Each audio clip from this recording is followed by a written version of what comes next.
conversion cost.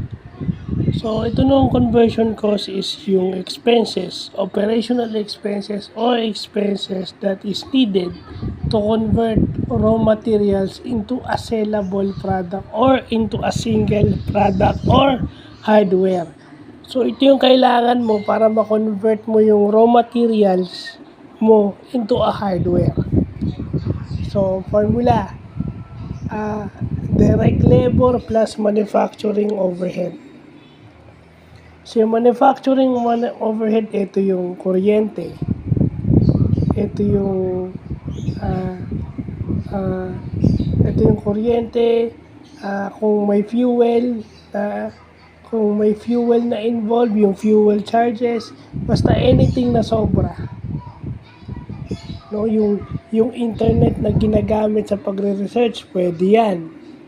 So, anything na sobra, ma-convert lang into a product yung raw materials natin. So, ang masakit dito, nakuha natin yung conversion cost per unit. Yung conversion cost per unit is total conversion cost divided by unit produced. So, ibig sabihin, kapag tumataas yung conversion cost mo, dapat kumikita ka. Kasi para bumabawi kung ano yung ginastos mo sa pag-convert ng raw materials, pinabawi mo naman dahil kumikita ka ng maayos.